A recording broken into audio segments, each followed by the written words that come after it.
Nostra. Alors au doigt mouillé, encore une fois, je pense que tu peux faire facilement, gros guillemets, entre 5 et 15% sur 10, 20, 30 ans, quoi. Si tu as un portefeuille de Lego assez diversifié, que tu as fait les bons choix et tout ça, quoi. Mais comme dans tout investissement, rien n'est garanti.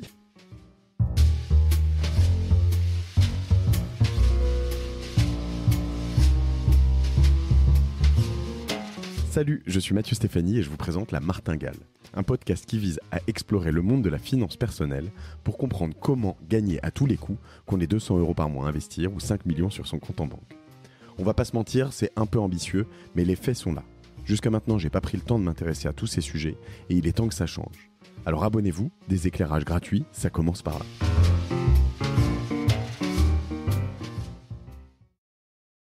Et voilà un épisode de plus de La Martingale qui commence avec un invité, pas de plus, puisque pas de moins non plus d'ailleurs, un invité déjà connu, un invité qui m'enchante à chaque fois chaque fois déjà pour la deuxième fois que tu viens, mon cher Johan, parce que je sais qu'on va avoir plein de sujets passionnants, comme toutes les semaines quand je te lis, je te suis sur Snowball. Je devrais faire un gros roulement de tambour, mais si vous êtes là, vous avez peut-être déjà lu le titre et vous savez de qui je parle. Johan Lopez.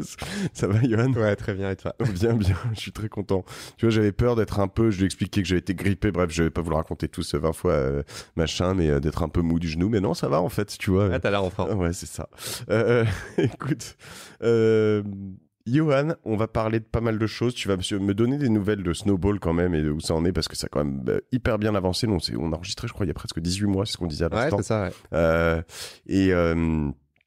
C'est quand même.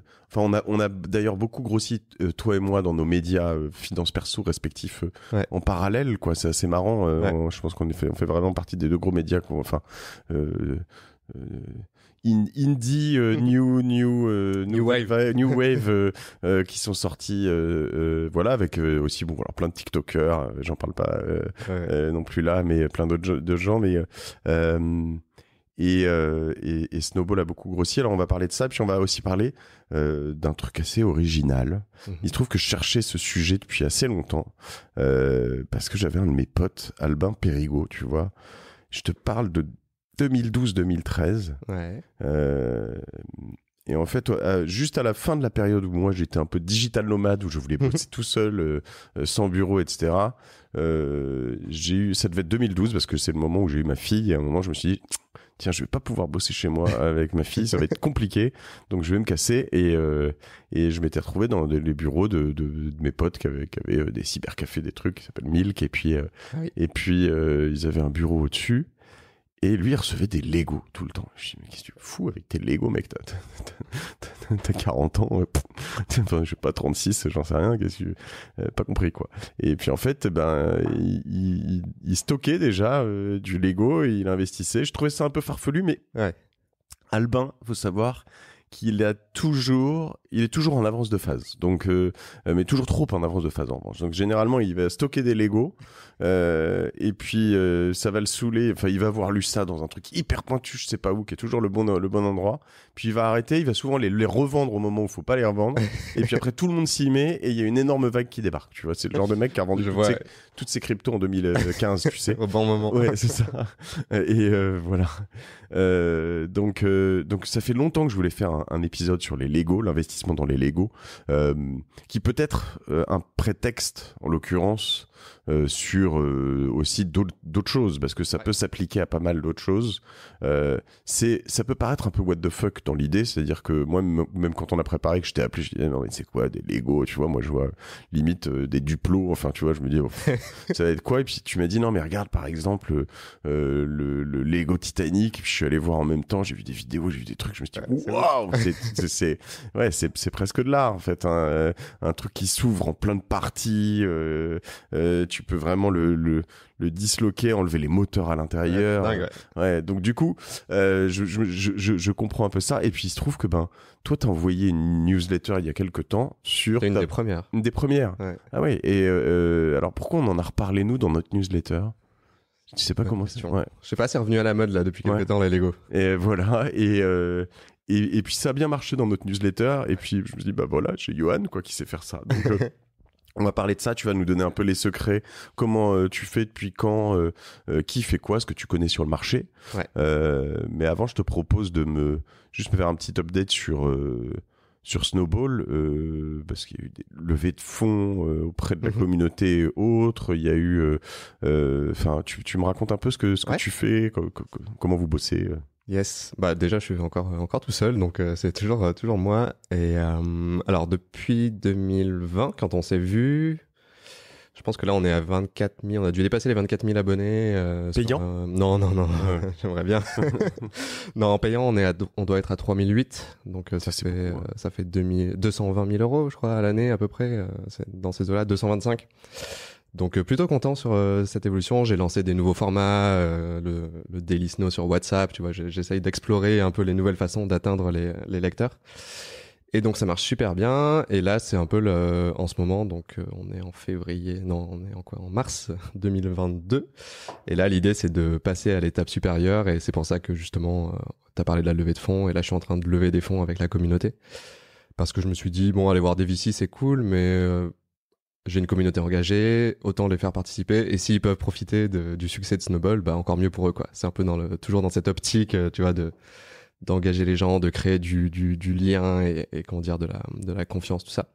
Et puis ça boucle la boucle quand même. Et ça boucle la boucle. C'est vraiment on est dans la finance, ouais. Les gens investissent dans la startup. Bon bref, voilà, donc là on approche le million. Et tu lèves où, comment? En fait, c'est avec Fairmint, c'est des Français qui sont aux US, donc ils permettent de... Alors, ils appellent ça le rolling safe. Le safe, c'est un truc qui a été inventé par Y Combinator, en gros, qui facilite l'investissement dans des startups.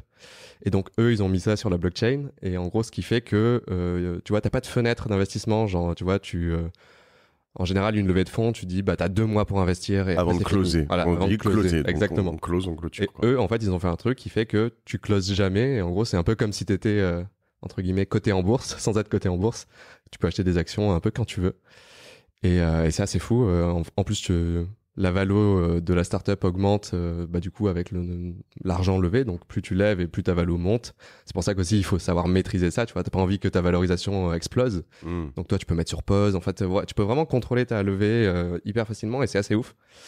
Donc voilà, donc là j'en suis là, et l'idée ça va être de recruter des gens, de développer un peu la partie média, de commencer à réfléchir à cette app d'investissement que j'ai envie de construire. Donc voilà, d'aller bien plus loin, ouais.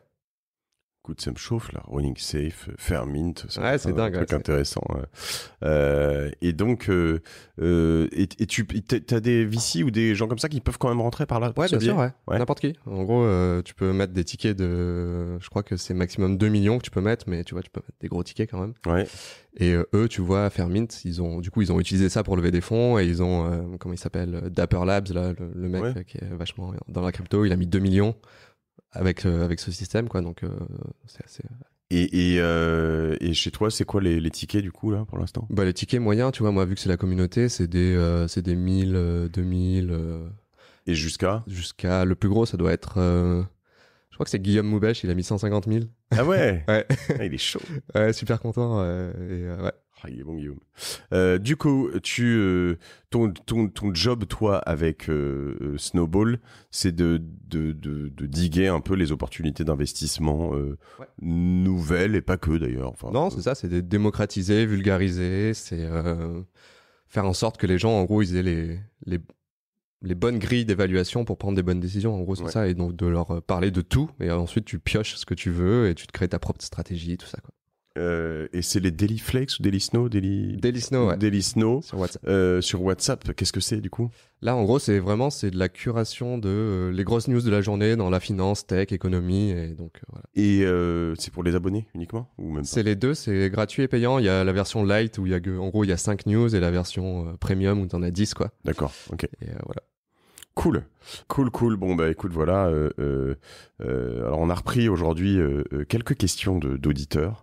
Ouais. Aussi de la martingale qu'on a proposé sur nos différents réseaux sociaux, donc on y viendra aussi là-dessus. Je te propose qu'on rentre de plein pied sur notre business de Lego. Allons-y. Et ben on va commencer par quoi? Pourquoi le Lego? Bah, c'est assez simple, tu sais, l'univers de l'investissement, c'est une question de rareté à chaque fois. C'est une rareté et une demande. Donc en gros, si tu as un truc qui est rare et qui a une forte demande, bah c'est potentiellement un bon investissement. Les Lego, tout le monde le connaît, c'est un des jouets les plus célèbres au monde, tu vois, depuis 20 ans. En gros, ça a réexplosé à la fin des années 90. Parce que c'est une vieille boîte, hein, c'est 1936, je crois, la fondation Lego. Et donc voilà, donc tu prends un truc qui est avec une forte demande, qui peut être potentiellement rare, parce que du coup, il y a des box de Lego, des sets, on appelle ça. Genre, je sais pas, moi, un truc Star Wars, en fait, il va être fait à, je dis n'importe quoi, 50 000 exemplaires, et puis après, ils arrêtent la production. Donc, en fait, et s'il y a des gens qui veulent continuer à acheter ces box Star Wars, bah forcément, sur le marché secondaire de l'occasion, bah en fait, les prix vont exploser, parce qu'il y a plein de gens qui veulent en acheter, etc. Donc, c'est pour ça que le Lego, un peu comme les NFT, le marché de l'art, de la photo, c'est exactement la même chose. T'as une demande et une rareté, et donc, bah, potentiellement... un investissement, quoi, tout simplement. Et les gens qui veulent en acheter sont pas forcément des investisseurs, des collectionneurs, je veux dire, pardon. Ça peut être juste quelqu'un qui a entre guillemets un gosse. Non, un gosse, oui, mais enfin bon, ses parents qui disaient je voulais ce machin, on l'a loupé, je l'ai pas eu. Ouais, exactement. Puis pour lui faire plaisir, ils disent j'aimerais bien quand même lui trouver, il le trouve plus, donc faut le trouver sur du secondaire, quoi, du marché. Exactement, ouais, okay. C'est ça. Ouais, c'est un peu comme que tu veux acheter je sais pas moi, une vieille Porsche, pas forcément un collectionneur de voitures. Et par contre, il y a des gens qui vont les collectionner, les revendre, etc., quoi. Ok. Ce qui est difficile à percevoir, c'est la rareté, justement, là-dedans. Ouais. Parce que, en fait, tu vois, pour moi, un Lego, t'en as... je sais même pas si Toys R Us existe encore. Hein, ils ont dû être sacrément secoués. Ça vivote, ouais. Tu vas chez Amazon, je sais pas, Jouet Club, je sais pas si oui, ça existe. Ouais, ça existe. Non, mais dans plein d'endroits, puis t'as des Lego, quoi, tu vois. Donc, quelle est la profondeur du... Bah, tu sais, Lego, ils sont assez bons dans le sens où, en gros, ils sont très pop culture, tu vois, ils vont toujours sortir des nouveaux sets, genre Friends, Stranger Things, Star Wars, Marvel, etc. Donc ils sont un peu... ils ont plein de partenariats avec différents comment t'appelles ça, des... franchises. Franchises, ouais, exactement. Et donc en gros, ils en sortent très régulièrement et ils peuvent pas les sortir à l'infini, toi. Du coup, il va y avoir la production des Lego Friends et après, ça va s'arrêter, ils vont passer à autre chose et ainsi de suite.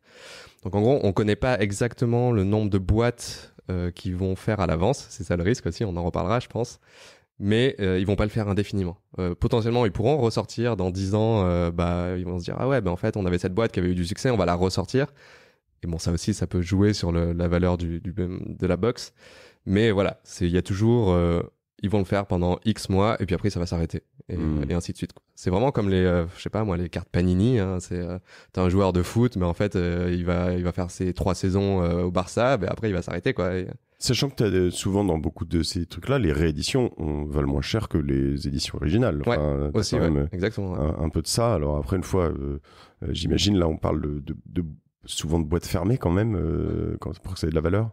Ouais, c'est pareil comme quand t'achètes des jouets, etc. Que ce soit scellé et sous blister en plus, et dans des bonnes conditions, tu vois. Il faut pas que la boîte soit éclatée et tout ça. Enfin, t'as plein de trucs. Après, t'as des gens qui achètent et vendent aussi des versions d'occasion qui sont ouvertes et qui se font de l'argent là-dessus. Je pense qu'on en reparlera aussi peut-être après, mais en général, c'est ça, c'est des boîtes fermées en bon état et bien conservées, quoi. Ouais, tout.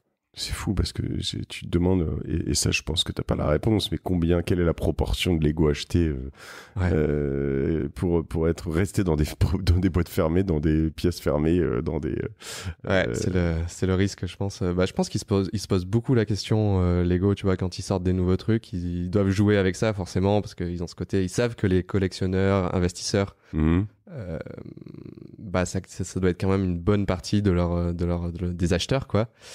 Et ils veulent pas aussi, je pense, se bloquer toute une partie du marché, qui veulent juste acheter des Lego pour jouer, quoi, tout simplement. Ouais. Donc, tu vois, je pense qu'il y a toujours ce jeu du chat et de la souris entre Lego et les investisseurs.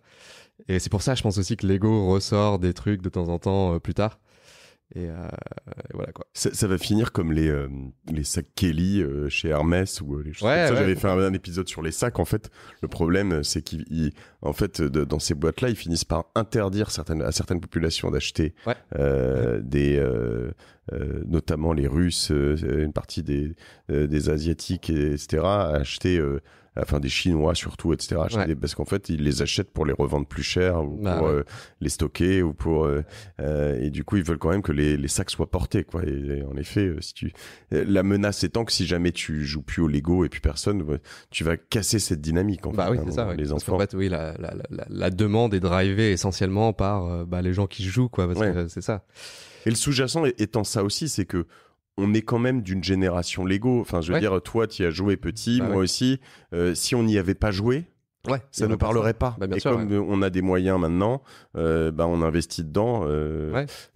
Oui, c'est ça. C'est une sorte de cercle vertueux où tu commences à y jouer, et puis après, enfin même moi aujourd'hui, tu vois, j'en achète et je continue à en construire, quoi. D'accord. C'est pas limité à de la spéculation, grand méchant qui va juste acheter des Lego pour se faire de la thune.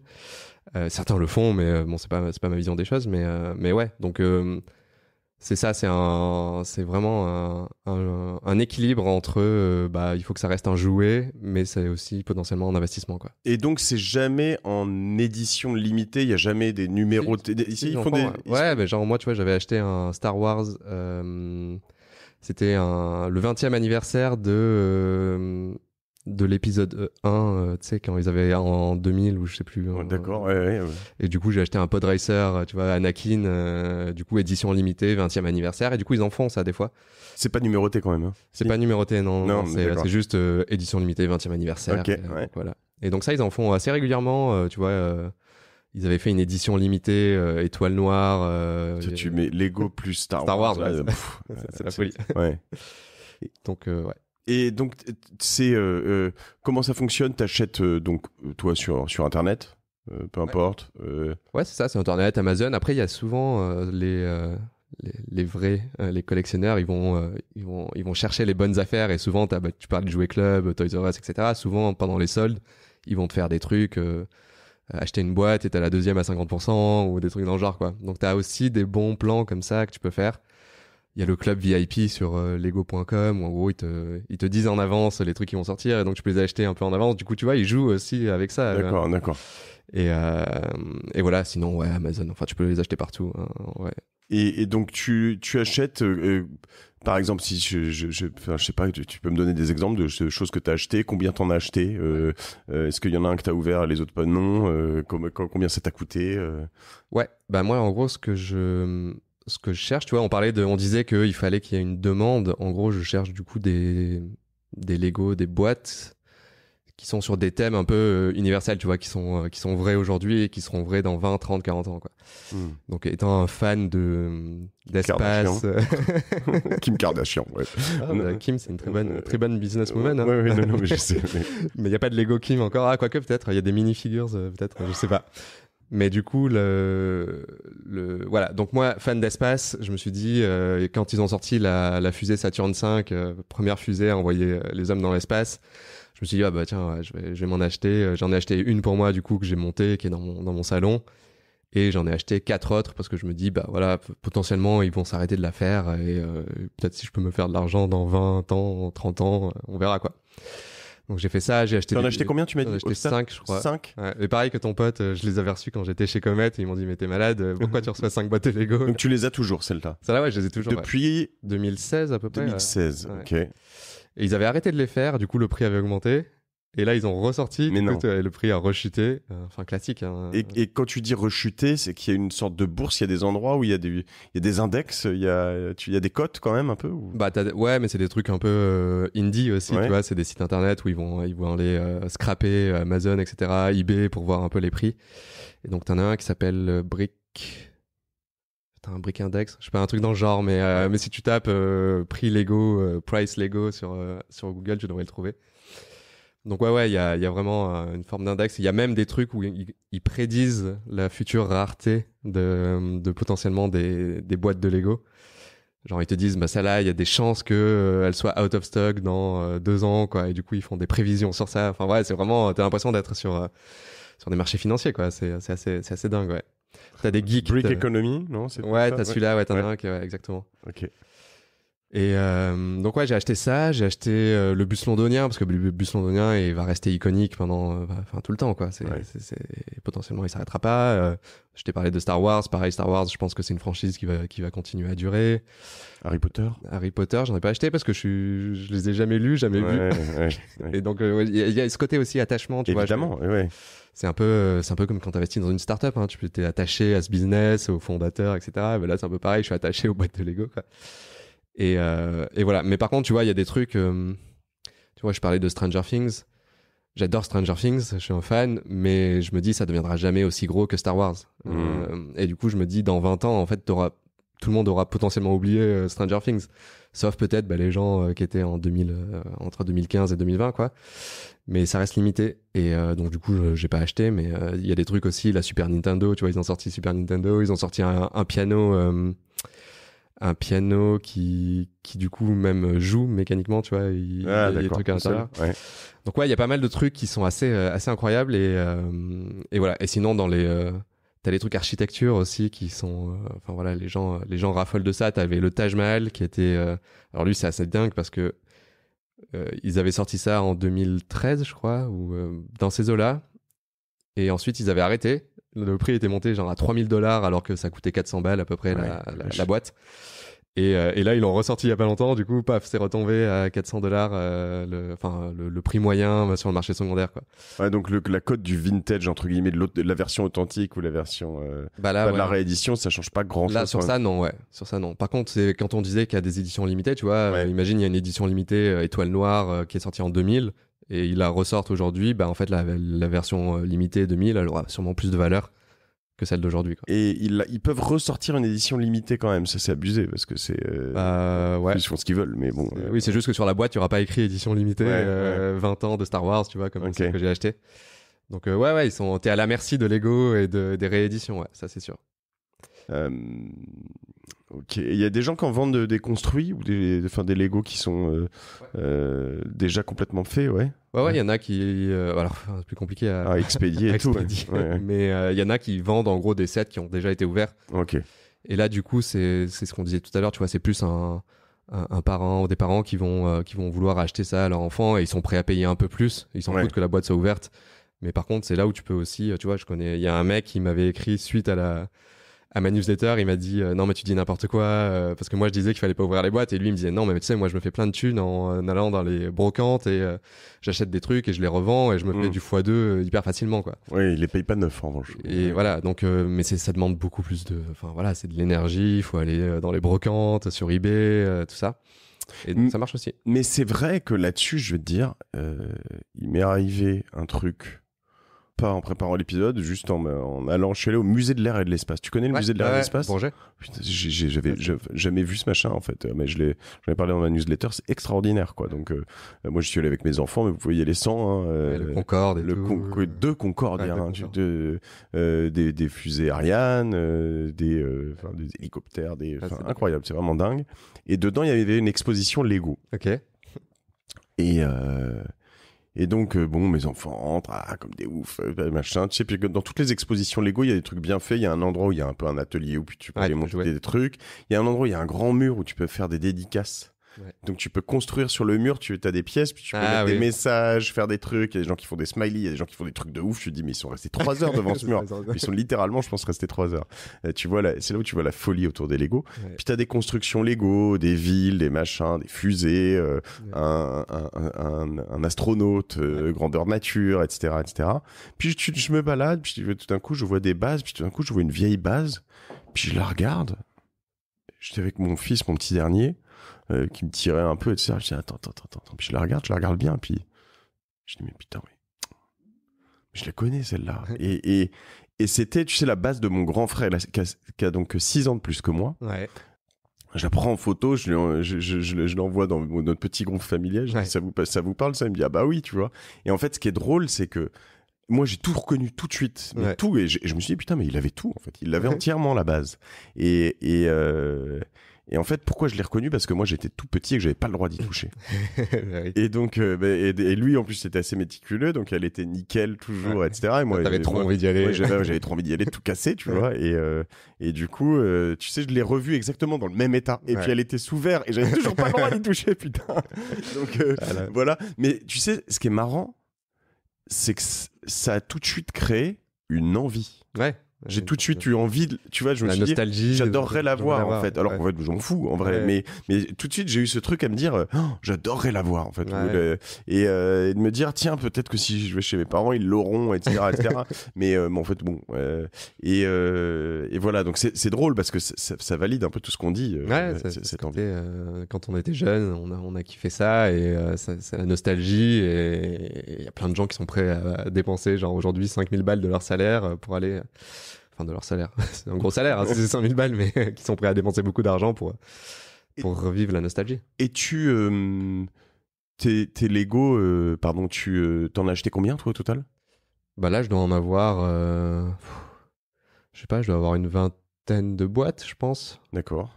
Régulièrement, tu vois, je fais pas ça, j'ai pas une stratégie d'investissement de Lego, je fais ça un peu, tu vois, là, le Titanic, j'avais trop envie de l'acheter, j'aurais dû l'acheter parce que on en parlait au téléphone, mais je t'ai dit, il est sorti il y a 6 mois, je crois, un truc comme ça, il était à 600 €, bon, c'est une sacrée somme, mais et aujourd'hui, il est out of stock et il est à 1200, donc tu vois, genre, tu peux faire x2, c'est presque mieux que Tesla sur le C'est ça, il faut le vendre immédiatement en revanche quand ça, idéalement. Ouais, idéalement. Après, tu vois, peut-être que dans 10 ans, il coûtera 5000. Mais ça doit être, parce qu'il faut le voir, hein, c'est un sacré morceau. Ouais, il est balèze. La question que je me posais, c'est quand même, ça c'est pareil, c'est limité. Alors mais encore une fois, c'est presque une pièce d'art, hein, je veux dire, surtout comme il est présenté. C'est clair. Ça se met dans un, je sais pas, un beau salon, un musée, sous vitrine. Sous vitrine, voilà. Mais t'as pas non plus envie que tes enfants de 3 ans y touchent. Mais ça doit prendre de la place en plus, un truc comme ça.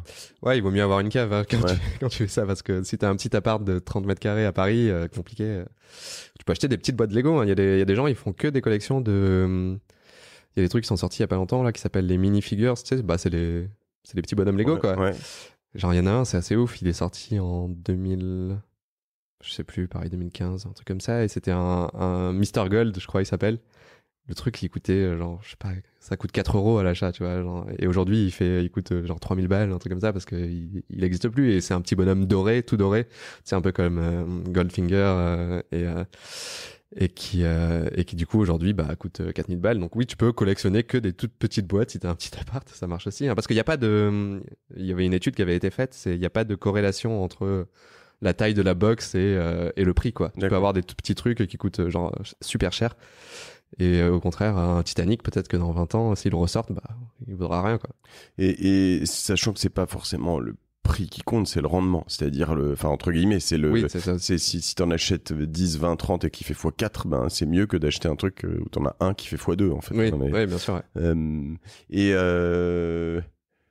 Et là-dessus justement, il y a quand même des trucs, enfin, je sais pas, je vais sur Lego, mais le truc totalement random, le château Lego, qui n'a pas de franchise et qui n'a pas de machin, ça peut prendre, il y a des trucs comme ça qui prennent de la valeur ou pas? Ouais. Il y en a, alors il y en a pas mal, justement. Ah oui, donc. Ouais, c'est ça, tu vois, c'est le truc que tu peux pas savoir, en fait. Ouais.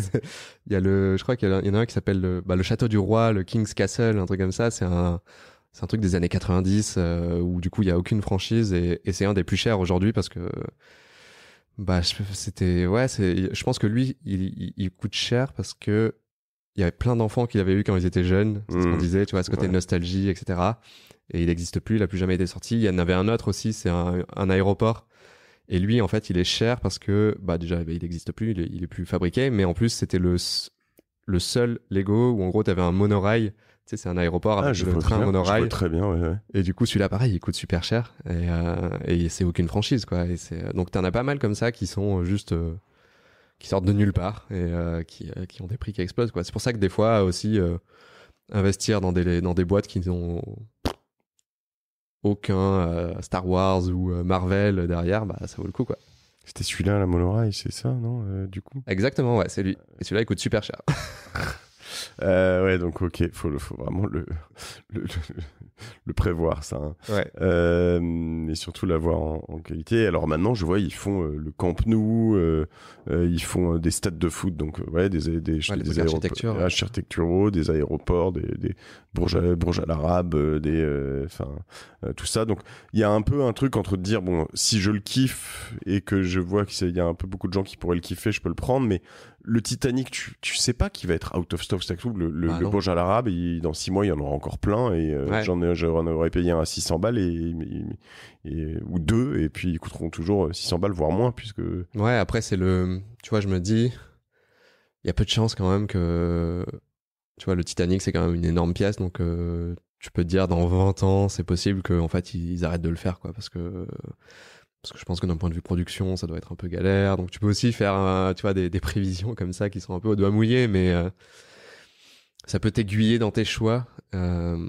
Mais bon, tu sais jamais, quoi. C'est vraiment là, t'as aucune façon de savoir en avance, quoi. C'est ça aussi qui fait qui rend le truc un peu fun, tu vois. C'est de trouver un peu la pépite rare et qui va prendre de la valeur. Je vois ton Taj Mahal qui refont la Maison Blanche. En effet, donc c'est. Ils font des trucs aussi, genre les Beatles. Tu sais, ils ont sorti c'est des sortes que tu peux afficher.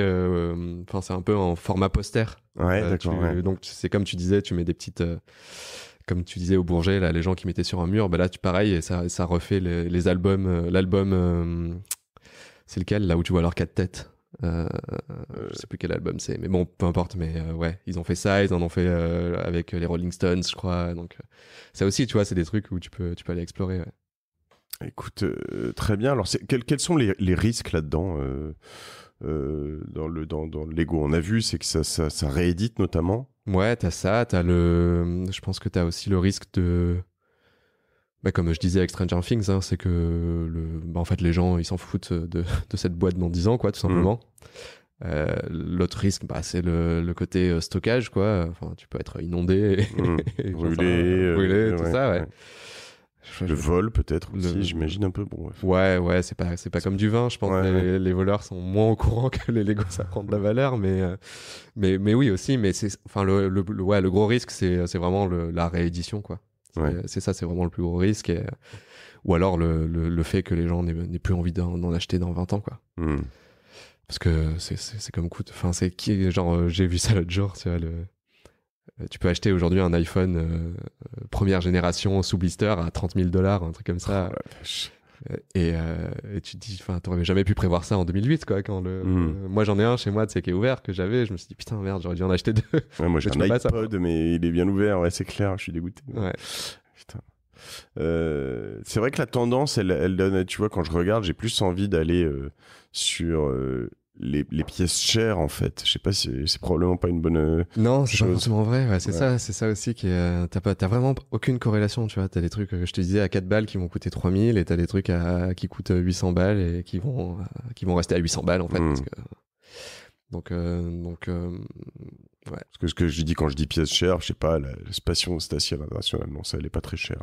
69 €, ça va, mais quand tu vas sur je sais pas, le Colisée, à 400, à 500 €, ou t'as, par exemple, le Millennium Falcon, ou le Imperial Star Destroyer à 700, 800 €, tu te dis, bon, ouais, ça, mais en fait, ça se trouve, ils existent depuis 5 ans. Et ouais, ça, tu peux vraiment pas savoir. Mais après, oui, je pense que le fait que ce soit la franchise Star Wars, là, t'es quand même sur un degré de certitude un peu plus élevé sur le fait que ça gardera.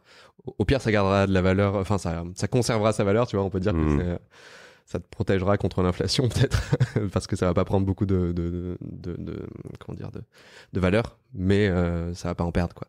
Ils ont quand même des tags sur le site qui sont difficiles à trouver. Ça veut dire quoi? En gros, ils te disent les magasins n'ont plus trop de stock. Sur Amazon, il y en a plus beaucoup. C'est ça aussi, tu vois, c'est des signes que ça arrive peut-être en fin de carrière, fin de production. Et donc Camp Nou, Old Trafford, difficile à trouver, quoi. Ils ont pas le Parc des Princes. Mais ils jouent avec le FOMO, c'est marrant. Ils faisaient pas ça genre sur le site Lego, ils faisaient pas ça il y a 3-4 ans, difficile à trouver, tout ça. À Old Trafford, ils mettent Réassort en cours quand même. Donc quand même, là, tu te dis, ok. C'est hyper intéressant. de voir ça. Ça s'applique, donc j'imagine.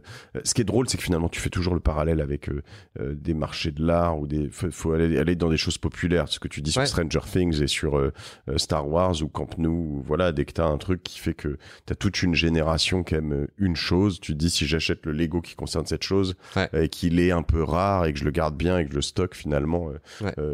Je créerais on joue sur de la nostalgie en fait, c'est un business de nostalgie un peu. Ouais, c'est ça, c'est un business de nostalgie et de tendance quoi. Est-ce que la tendance va durer 10, 20, 30 ans et du coup tu joues avec tout ça quoi.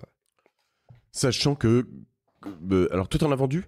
Non, j'en ai pas vendu encore. OK. Ceux qui en achètent généralement à des traders comme toi, c'est quand même des gens qui veulent j'imagine construire souvent. Après ça dépend. Je pense. Non, il y a des gens qui vont vraiment aller, tu vois, des collectionneurs qui vont aller sur sur eBay, etc., qui vont aller chercher d'autres boîtes fermées aussi, que potentiellement les acheter à d'autres traders entre guillemets.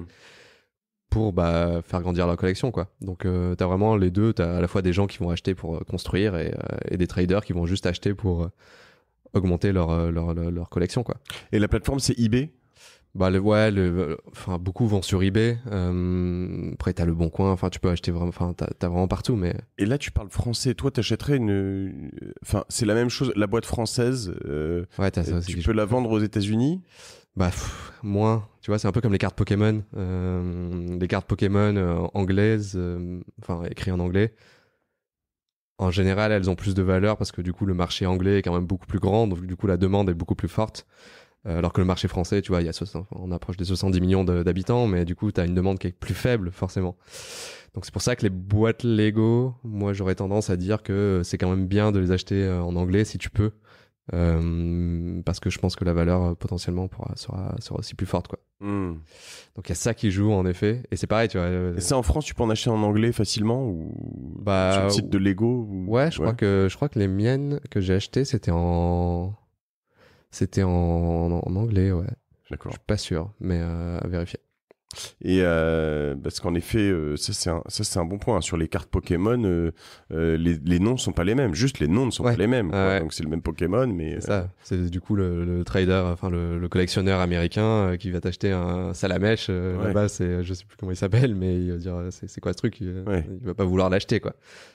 Donc et pareil, aussi il y a ce côté, tu vois, les cartes japonaises vu que Pokémon est né au Japon. Elles se vendent encore plus cher parce que du coup c'est là-bas où c'est né et du coup peu importe si t'arrives pas à lire elles coûtent quand même très très très cher et plus cher que les anglaises aussi quoi souvent, pas forcément toutes mais c'est un marché complexe le truc de collection lié entre le croisement ludique et investissement. T'as des réflexes qui sont pas les mêmes que quand tu vas acheter des actions en bourse et tout ça. Ouais, parce que du coup, après, même la difficulté là-dessus, si tu commences à te lancer sur l'anglophone, entre guillemets, c'est que du coup, tu vas faire du eBay US, même plus le Bon Coin, le machin, parce que les gens sur le Bon Coin, si tu leur envoies une boîte en anglais, ça va pas forcément leur plaire. Ouais. Peut-être que c'est moins important dans ce sens-là, j'en sais rien, mais... Ouais. Du coup, ça complexifie les opérations, ouais. Et tu loupes certaines choses, parce qu'en revanche, les Américains, le Camp Nou, ça, je pense que les intéresse pas beaucoup. C'est pas leur truc, c'est football. Alors que c'est quand même un truc, alors j'imagine, en effet, ça dépend de l'univers. Ça reste quand même une boîte européenne, Lego. Ouais, danoise. Danoise, ouais. C'est un bon point. J'avais pas forcément vu ce blind spot là de la langue et de la boîte. Ouais. Alors en effet, ça doit être encore plus vrai pour certaines petites, si c'était je sais pas moi, en portugais ou en des langues un peu moins parlées. Ouais. Quoique le portugais, c'est mais bon, c'est peut-être qu'au Brésil ils sont en flamand. Je sais pas s'ils font des boîtes en flamand, mais c'est pas. Ok, très clair. Est-ce que j'oublie des choses sur le les approches de Lego. Là, je suis sur le Colisée qui est merveilleux aussi. En fait, il faut quand même voir. C'est vrai qu'au début, même quand tu préparais un peu ces Lego, quand tu reçois pas, quand tu vois pas quelqu'un qui a reçu des boîtes et que tu vois pas à quoi ça ressemble, tu te dis non mais c'est n'importe quoi, c'est des rigues, etc., etc. Quand tu vois rien que là et que je suis avec toi et que je vois la gueule du Colisée en Lego, tu te dis ok ouais c'est quelque chose quoi. Bon après faut le construire, c'est une projection. Toujours. Ouais, c'est ça. Après ça demande de la place aussi et même t'as les Lego techniques, ils sont. Je me souviens moi quand j'étais petit, c'était genre t'as la supercar, je me souviens, où tu construis le moteur, t'as les pistons qui tournent et tout, tu pouvais passer les vitesses, t'avais une boîte de vitesse, une vraie boîte de vitesse. Enfin, je pense que pour les gens qui sont un peu geeks, ingénierie, tout ça, t'as des trucs de malade. Là, j'ai acheté une Ducati il y a pas longtemps. Enfin, mes parents m'ont offert ça, une Ducati, je sais plus laquelle c'est, mais je suis un fan de moto et du coup ils m'ont acheté ça et c'est en Lego technique et pareil, t'as le petit moteur et tout. Enfin, c'est un truc de dingue, ouais. C'est énorme. Écoute. Ouais, je voyais que ce qui est intéressant, c'est que dans les stratégies des personnes très riches, hein, je crois, ce que tu mettais aussi dans tes contenus, la partie collection, ça représente quand même une partie importante de... Ouais, forcément, ouais. Bah ça c'est... Ouais, 10% de leur... Ouais, c'est même plus, je crois. Ouais. Je sais plus exactement le pourcentage, mais un truc assez massif. De leur richesse, donc dans des objets de collection. Donc, alors, ouais, eux c'est plutôt de l'art, c'est pas des Lego. Oui, ouais, je comprends, mais évidemment, mais c'est vrai que souvent quand tu vois, quand je fais des épisodes aussi sur l'art, sur les mondes, sur les choses comme ça, un truc potentiellement un peu accessible au début à se dire tiens, je vais tester ça, c'est de se dire on teste un nouveau marché et tu testes des petites choses quoi. Ouais, c'est ça. Ouais. Après, c'est clair que, enfin, t'as des gens qui sont très très très riches qui ont des collections de cartes de baseball par exemple, qui coûtent des centaines enfin pas des centaines, mais des dizaines de milliers de dollars quoi. Tu vois, une carte Panini d'un joueur de baseball quoi. Et ça, t'as pas mal de gens qui sont même fortunés qui vont aller sur ces trucs là quoi. Parce que... Et c'est eux qui font plus monter les prix du coup. Bah ouais, en plus, les whales quoi. C'est ça. On va écouter la question d'Alice sur notre épisode du jour si tu veux bien. Je sais pas si t'entends là. Hop. Bonjour Johan, je souhaiterais savoir en moyenne quel est le taux de rendement que l'on peut attendre et sur quelle échelle de temps. Voilà, merci beaucoup. Alors quel taux de rendement et sur quelle échelle de temps, demande Alice? Ouais, c'est une excellente question. Il y avait une chercheuse russe d'une université d'économie qui avait fait une étude. Elle avait calculé qu'entre 1987, je m'en souviens parce que c'est ma date de naissance, entre 87 et 2015, c'était 11% par an sur tu vois, elle avait pris un panier de boîtes Lego.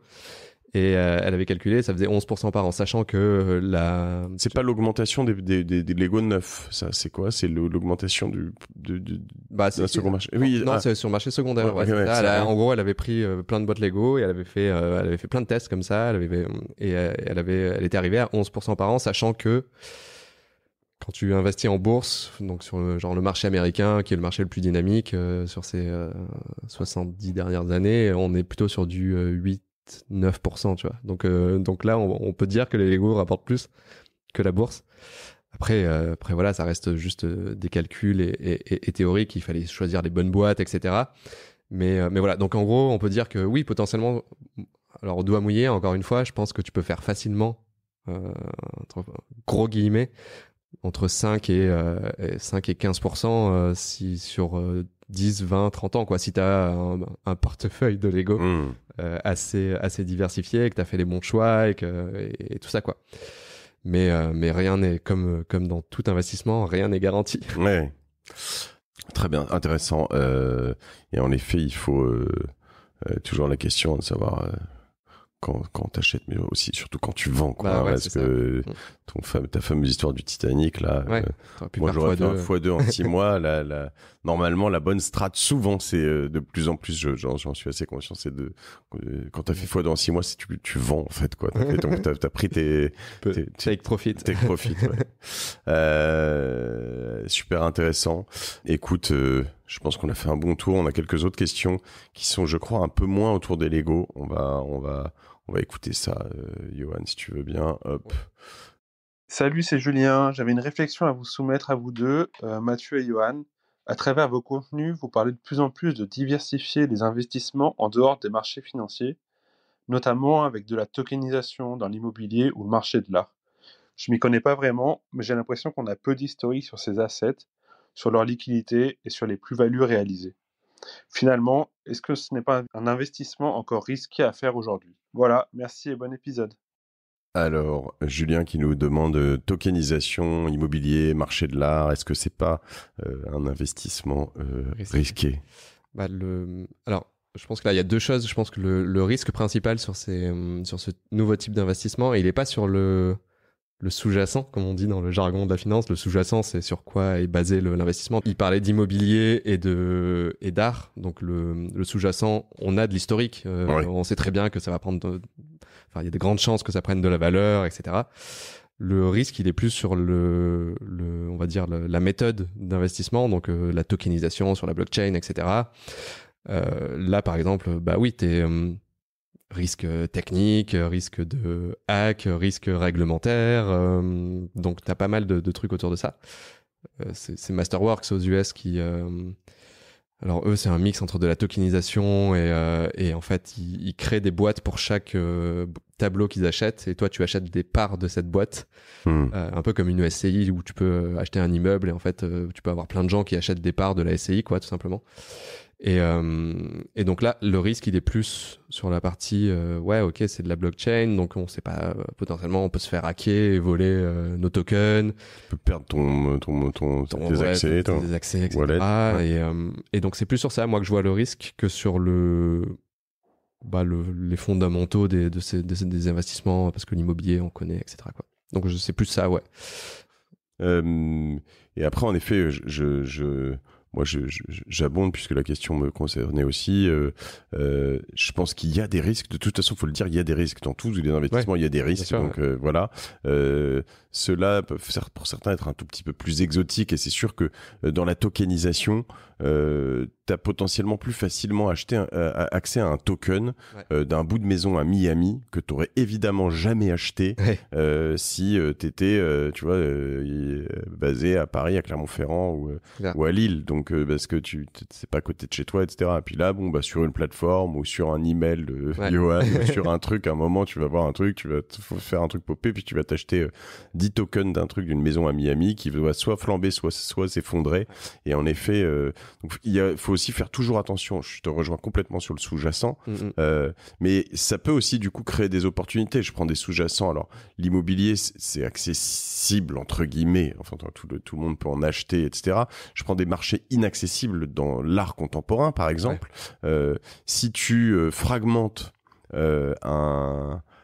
l'achat, ce qui se fait de plus en plus, il y a de plus en plus d'opérateurs de, je sais pas moi, d'un Rembrandt, a priori, bon, il y a les Russes en ce moment qui ont des petits problèmes sur l'accès à ce genre de choses et qui vont, il y a toujours autant de riches qui veulent en acheter, mais en plus là tu peux avoir des cohortes de pauvres comme nous, enfin de moins riches, qui peuvent arriver et vouloir en acheter aussi, donc ça va porter aussi ce marché. Donc je pense qu'il faut juste toujours, comme tu le dis, faire très attention à la différenciation entre le sous-jacent, l'actif exact que tu achètes et tout ce qui va là-dessus. Moi c'est aussi pour ça que j'évite, j'ai pas fait beaucoup d'ICO, tu vois, mais j'évite de faire des ICO sur des trucs que je comprends pas du tout,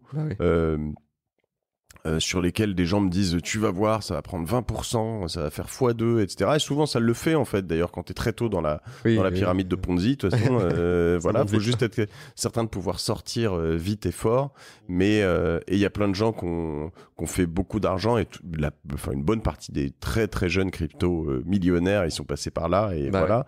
Il y en a certains qui ont réussi à revendre bien leur truc et du coup en partant avec pas grand chose, ils ont fait beaucoup, mais ça je pense que cette période elle est quand même révolue à de très rares exceptions près, et donc maintenant on arrive dans une forme de maturité du marché sur lequel en revanche tu peux pas facilement avec 1000 balles faire 10 millions ou 100 millions, mais tu peux très facilement avec 100 millions faire 1000 balles, tu vois, je pense que c'est possible, tu vois, donc très souvent donc voilà, donc faut juste faire attention à comprendre ce qu'il y a derrière, ce que tu achètes souvent dans les ICO, donc les ICO, pardon, j'ai pas précisé, c'est une introduction, une initial coin offering, donc comme les IPO, les introductions en bourse, c'est des créations de projets généralement blockchain blockchain, etc. Financé par des tokens. Derrière, souvent, il y a ce qu'ils appellent un blueprint. Donc c'est une explication. Le white paper. Le white paper. Alors il y a le white paper et le blueprint. Bon, ça doit exister aussi. Mais t'as raison. Le white paper et le white paper, tu vas y avoir une explication de tout ce qui va être fait avec tout ça, les règles, les gens, et regardez les gens quoi déjà, juste les gens qui sont là-dessus, l'équipe. Est-ce que vous avez confiance? Est-ce que des gens qui ont fait des choses dans la vie, qui ont une vraie street cred, qui ont eu des responsabilités, voilà, ou est-ce que qui n'ont pas été dans des scams avant, qui n'ont pas été dans des scams avant, qui existent vraiment déjà. Est-ce qu'il y a un LinkedIn Est-ce qu'il y a un LinkedIn et contactez-les par différents moyens, voyez s'ils existent et puis voilà, tu vois, je veux dire, toi ou moi, normalement, si on fait une ICO demain, à moins de se dire, allez, on prend 100 millions, on se casse, on disparaît et puis voilà, et moi j'ai pas envie, en vrai, même d'être comme ça, normalement, on devrait pouvoir inspirer confiance. Ouais, bien sûr, ouais, c'est ça, il faut toujours, de toute façon les cryptos c'est comme souvent je fais le rapport avec les startups t'investis pas dans une startup où tu connais pas les fondateurs même si l'idée est bonne quoi. C'est ça, c'est plus de la confiance et tu regardes qui y va aussi autour de toi parce que dans les gens, alors il faut faire attention parce qu'il y a pas que ça, moi j'ai vu des projets où tout le monde y allait sans vérifier ce qu'il y a, mais en revanche voilà. c'est un signe positif on va dire, et il faut en regarder plusieurs. On va écouter la question de Guillaume si tu veux bien. Hop. Salut Johan et Mathieu, c'est Guillaume. Voilà, j'avais une question pour Johan. Je me demandais comment tu fais pour t'organiser, pour abattre autant de boulot chaque semaine, entre la newsletter le dimanche, le brief sur WhatsApp tous les jours, la levée de fonds en même temps, et aussi la gestion de tes projets d'investissement comme les locations de voitures ou l'achat de l'immeuble. Est-ce que tu utilises des outils en particulier pour automatiser tes tâches ? En tout cas, je suis fan. Merci pour la newsletter. Voilà, Guillaume qui demande comment tu fais pour t'organiser. Location de voiture, tu fais toujours ça, tu me raconteras après. Mais... Un peu, ouais. Merci Guillaume déjà. Alors comment je fais ? En vrai, j'ai pas de secret de productivité, des outils magiques, etc. Tu vois, moi je m'organise sur Note, tu vois, le truc de Apple. D'accord. Les gens se foutent de ma gueule un peu quand je dis ça. Alors j'ai un Notion où c'est plus ma base de données de Snowball, de la boîte, mais vraiment le day-to-day, c'est Note, quoi. Moi c'est Evernote, tu vois. Donc, Evernote, ouais. J'ai longtemps été sur Evernote et je l'ai un peu laissé de côté. Bon, bref. Donc non, pas de secret, c'est plus... Déjà, j'ai pas d'enfant, je pense que ça aide. Et en plus, je pense que y a pas de secret, c'est juste tous les jours un peu. Et si tu fais tous les jours un peu et que t'as pas de temps mort, on va dire, en fait, tu déroules assez facilement, quoi. Donc voilà, pas forcément de secret. J'automatise pas mal de trucs sur. J'utilise beaucoup des trucs comme A-Text, tu vois, c'est pour automatiser les messages, tu vois, c'est un truc de snippet. Je l'utilise pas assez, mais il faut vraiment que je m'y mette. C'est génial. Ouais. Pour ceux qui connaissent pas, c'est plutôt que quand on doit envoyer plein de fois le même message, plutôt que de le retaper à la main, on a un petit raccourci. Par exemple, on va taper, je sais pas, moi j'en ai un par exemple, quand je dois taper le numéro TVA de Snowball, je tape TVAS. Et là, du coup, ça me sort exactement mon numéro de TVA Snowball. Ouais, tu pourrais mettre TVA XX. En fait, c'est toi qui as choisi le. Oui, c'est moi qui ai choisi le truc. Peu importe où tu tapes TVAS, ça te sort le truc. Ouais, c'est ça. Ouais. Ça, c'est assez ouf. En fait, faut que je fasse ça. Donc, c'est A-Text Automation. A-Text, ouais. A-T-E-X-T, ouais. C'est ça, Tankiman. C'est pas. Ouais, c'est ça. Ouais, ok, c'est ça. Bon, je mettrai le lien. Ouais, non, mais il y en a plein. Des outils comme ça. Et donc, ouais, je suis assez fan de ces petits outils. Ça aussi, ça m'aide à aller un peu plus vite. Mais voilà. Et sinon, sur la question rapide de location de voiture, en vrai, avec Getaround, tout est automatisé. Toi, tu n'as même plus besoin de donner les clés. Les gens font l'essence. Tu dois juste aller laver la voiture une fois de temps en temps, mais c'est à peu près tout. Donc, c'est-à-dire, toi, tu avais des voitures, c'est ça, d'occasion que tu achètes et qui sont louées sur Getaround, anciennement Drivey. Ouais. Et du coup, j'avais fait ça il y a quelques années, et puis là, je m'y suis remis il y a 2 ans, je crois. On a combien de voitures, du coup ? J'en ai que 2, mais ça devient plus compliqué à Paris parce que avant, tu pouvais avoir autant de cartes de stationnement que tu voulais, et aujourd'hui, c'est plus qu'une. Donc, en gros, si tu veux plus d'une voiture, il te faut des stationnements. Sinon, ça coûte tellement cher. Il faut que t'aies des garages. Garage. Sinon, il faut que tes lecteurs te donnent leur carte de stationnement. Non, c'est ça pourrait... Non, ils peuvent pas, c'est compliqué. Et non, parce qu'il faut la carte grise. C'est ça, non, la carte grise. Ouais, non, mais c'est plus compliqué, mais ça reste toujours assez rentable, ouais. pourra en reparler dans un nouvel épisode. Allez, dernière question de Romain avant de clôturer tout ça. Est-ce qu'une version adaptée de Snowball au marché belge est prévue? Et si oui, pour quand? Merci Johan, à bientôt. Snowball en Belgique, bonne question. En vrai, je pense que déjà 90% du contenu Snowball est, je pense, applicable, on va dire, partout dans le monde. Enfin, il y a un tronc commun qui est gigantesque. Et après, ça doit être 10%. Voilà, tu vois, en France, on a le PEA, l'assurance vie, etc. En Angleterre, ils ont le IRA ou un truc comme ça dans le genre. Donc, ouais, il y a un peu des différences, mais je pense que oui, aujourd'hui, en Belgique, je pense que c'est applicable. En plus, bon, pas toute la Belgique parce que la langue, ça peut être un frein, mais bon, pour l'instant, c'est voilà. Mais après, oui, je pense qu'à un moment, j'aimerais bien m'internationaliser. Ce sera potentiellement d'abord en anglais, puis après, on verra si on fait version allemande, version, je sais pas, flamande, etc. Mais ouais, pour l'instant, focus France. Écoute, c'est passionnant de voir un peu comment tout ça peut se développer. C'était intéressant d'avoir des questions d'auditeurs. C'était la première fois. Cool, ouais. Vous me direz si ça vous a plu, vous aussi, de pouvoir poser des questions comme ça. Après, c'est pas toujours facile en orga parce que tu vois, ça se fait. On sait pas toujours qui, quoi, comment, et puis tout ça en asynchrone. Mais c'est intéressant. Ce que j'aime bien dans les questions du sujet du jour, c'est de pouvoir aussi se projeter sur d'autres univers un peu connexes. J'aimerais aussi voir un peu un jour, parce qu'il y a toute une partie quand même dans ces business-là et d'autres, c'est border sur la martingale. Je sais pas ce que t'en penses toi, mais comment vendre en fait, parce que tu vois, eBay, Le Bon Coin, enfin, quand tu le mets sur eBay par exemple, toi les tiens, tu pourrais les mettre sur eBay à vendre. Ouais.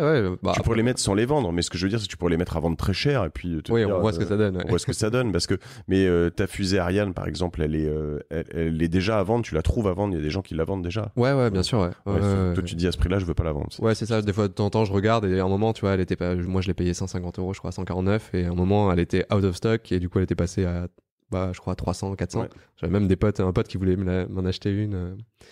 J'avais dit non. Mais et du coup, et là aujourd'hui, elle est repassée à 150 parce qu'ils l'ont ressorti, quoi. il a paradé devant toi, non? Non, pas encore. Mais du coup, ouais, c'est toujours la question de quand est-ce que tu revends et tout. Mais en effet, je pense que c'est un bon. Enfin, tout le monde a le même problème, vendre ses actions, mais quand est-ce que je les vends Non, mais ouais, mais il y a aussi l'action, c'est entre guillemets facile sur le marché, simple, tu vois. Je veux dire, c'est que par exemple les techniques pour vendre, bien vendre, les photos, les annonces, les titres, à quel moment est-ce que tu le mets, le soir, le week-end, le midi, etc. Et c'est vrai que je crois que bien vendre, enfin aujourd'hui dans les finances perso, tu vois, t'as des mecs comme justement Gary Vee qui parle vachement de ces garage sales et de ces choses comme ça. Nous, on n'a pas une culture de garage sales en France. On a les brocantes. Il y a les brocantes, exactement. Ouais. Mais tu vois, des gens qui en plus... Et puis c'est assez cool les brocantes. Enfin, quand tu te balades et que tu fais ces balades, et être capable d'aller acheter les bonnes choses pour les revendre. Il y a de plus en plus, moi je connais un ancien médecin qui fait ça, mais genre il passe sa vie, il est complètement obsédé par acheter des trucs comme ça un peu machin, il passe sa vie à les revendre, à les expédier, il fait un business de ouf en fait, quoi. Ouais, c'est de l'énergie. Et il se régale, ouais, mais c'est de la passion aussi, c'est rigolo, quoi. Les antiquaires aussi qui vont arpenter les brocantes, il y en a beaucoup. Ouais. Je pense qu'un sujet antiquité, ça pourrait être cool, parce que c'est vrai. Mobilier, ça peut être cool aussi. Surtout que le designer. Ouais. Surtout que là-dessus, il y a des trucs, c'est pareil. Alors, c'est que des questions de génération, mais je vois... Chaise, Le Corbusier. Ouais. Et tu vois, ça, c'est des choses qui nous plaisent.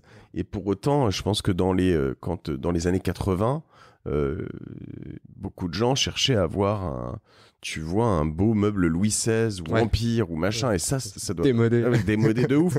Mais est-ce que c'est pas ça qu'il faudrait... tu vois, je suis assez certain... Être à contre-courant. Mais bien sûr. Ouais. Ouais, c'est ça qu'il faudrait acheter et stocker maintenant. Si tu veux faire dans 15 ans ou 20 ans, parce qu'il y a un moment, bien sûr que ça va revenir. Il y a des cycles. Et dans 15 ans, dans 20 ans, je sais pas quand, mais quand t'achètes ces trucs-là qui sont des belles pièces, parce que c'est des trucs qui datent de, tu vois, en l'occurrence, en 1800. Tu vas les payer quand même cher. Mais... Tu peux les payer cher, mais tu les payes beaucoup moins cher qu'il y a 30 ans. Qu'il y a 30 ans. Tu les stockes, souvent en plus elles ont été restaurées entre temps parce que elles avaient jamais trop été restaurées. T'as des trucs bien, tu les stockes bien. Tu vois, et c'est ce genre de choses sur lesquelles je pense qu'il y aurait des tendances en effet à suivre, à aller suivre, chercher. Tu sais, c'est comme les prénoms, quoi. Tu vois, ouais, c'est ça. Tu prends Germaine, bon ben, je suis sûr qu'il y a déjà des petites filles qui commencent à s'appeler Germaine, alors que tu vois, il y a 10 ans ou 20 ans, tu me disais, je vais appeler ma fille, je vais appeler mon fils Léon. Tu regardais, je disais, mais t'es sérieux ou quoi, tu vois? Et ben si, maman, ils s'appellent tous Léon. C'est clair. Voilà. Bon, écoute, question de génération, on va partir en live, on va s'arrêter là. Ouais. Merci en tout cas. Donc on peut retrouver, et si on veut, donc on veut s'abonner sur Snowball, on va sur snowball.i. XYZ. Pourquoi j'étais sur IO? XYZ. C'est quoi? C'est l'extension de quoi, XYZ? C'est Google qui avait sorti ça, ouais. Donc, ok, snowball.xyz. On s'inscrit, c'est quoi? Ça coûte combien? C'est 6 € par mois ou 60 par an. Ok. Et si... Ou gratuit. Il y a la version gratuite. Oui, il y a la version gratuite. 2 éditions par mois qui peuvent vivre toutes seules aussi. Donc voilà, abonnez-vous, vous verrez tester, c'est bien. Et puis si vous voulez, on va vous mettre une petite... j'ai négocié avec Johan une petite promo Snowball sur un lien qui sera sur le lien de cet épisode de la Martingale. Yes. Donc voilà, vous cliquerez dessus et puis vous aurez la réduc. REDUC. Hein. Et du coup, voilà, on peut investir toujours dans Snowball. Donc tant que t'as pas toi bloqué le truc, c'est ça, via Fairmint. C'est expliqué comment on fait pour faire ça? Il faut aller sur invest.snowball.xyz et voilà, il y a tout. Ok. C'est aussi simple que ça. Eh ben très bien. Écoute, ça m'a pas mal inspiré, ça. Je pense que je vais vous faire investir dans la Martingale. Allez, je te remercie. Remercie beaucoup, Johan. Et puis merci à vous pour toutes ces questions, pour toute cette fidélité. Et puis je vous dis à la semaine prochaine sur la Martingale. Salut.